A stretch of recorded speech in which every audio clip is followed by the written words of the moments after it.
Rams moved the ball at will in that NFC Championship game. 480 yards of offense, 8.3 yards per play. Here they're in the red zone, sneak the back through, wide open catch, walks into the end zone for the touchdown. Let's take it back to the top, see how they made this one work. I'm Andrew Weidinger. I was a member of coaching staffs in the NFL for 11 seasons. Do me a favor, if you like this video, hit like, hit subscribe.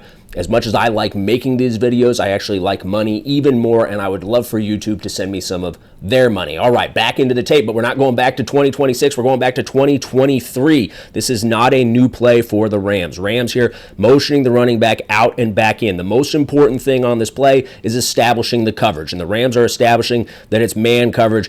With that motion, giving the defense some time to move around, adjust, declare their hand. And clearly, depth, eyes, and leverage, this is man coverage. So they send the receiver down, building kind of the bunch on this side. They know this is the guy who has the running back, and they're going to sneak the back across the formation into the flat. And so they're going to run interference at him with two guys. These two guys coming in, we would tell our guys, one is stepping on his toes, getting across his face. One is stepping on his heels. We're going to sandwich him in there, make him adjust his course. He's going to take the best course to cover that back. If you make him adjust it, you make him bubble, whether it's over the top or underneath, he's not on his optimal course, and we're going to score. Right here, Cooper Kupp and the other receiver clean up that backer, no chance, and they walk in. Now, the other two receivers on this play, tight end, they're going to have him chip and then trail the play. They want the quarterback to see this guy one, and then they would love for this guy to be showing up in his vision later in the down too. So that chip times up well, slows that tight end down, lets the back get out ahead of him. Quarterback can see what's going on, and if he doesn't like it, he can get back to the shallow cross. And then three on this play, they're going to run a baseline. And I drew it a little short. You want that baseline to usually save about 2 yards from that back line in case the throw is high. It gives you some space to adjust and still get your feet down in bounds. So one more look at the play. You'll see how it all kind of fits together there. Great scheme, really good man-beating scheme in the low red zone.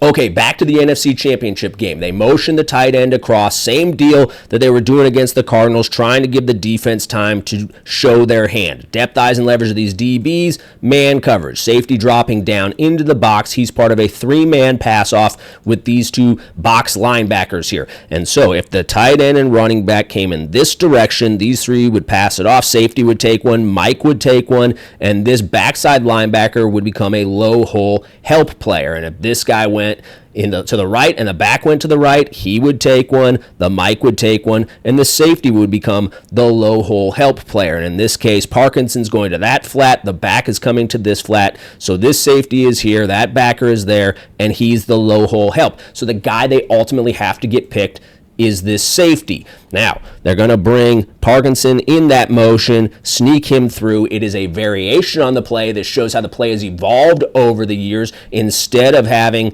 that baseline runner and two guys getting the picks, well, now they're going to sneak him through. Mumford, the first pick, is going to step on the toes of the backer, and then he's going to head to that back corner of the end zone, and they're just simply building themselves a high-low on the backside. We know the back is coming through to the field flat.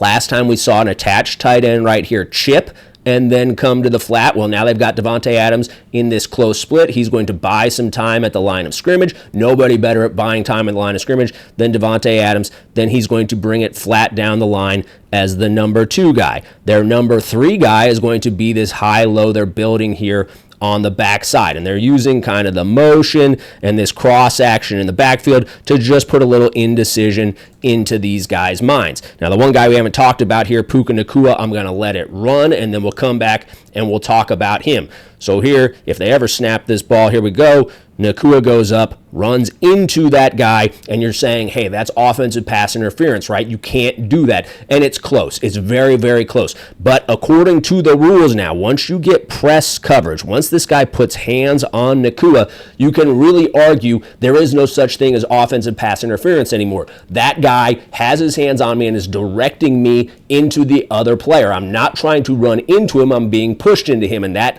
is the case right here, even if it clearly is not, right? The DB has put hands on Nacua. So he's able to run into that guy. They've got their first option open. They've got Davante Adams trailing the play. They've built the high-low on the backside. But a great pick, springs the play, easy touchdown for the Rams.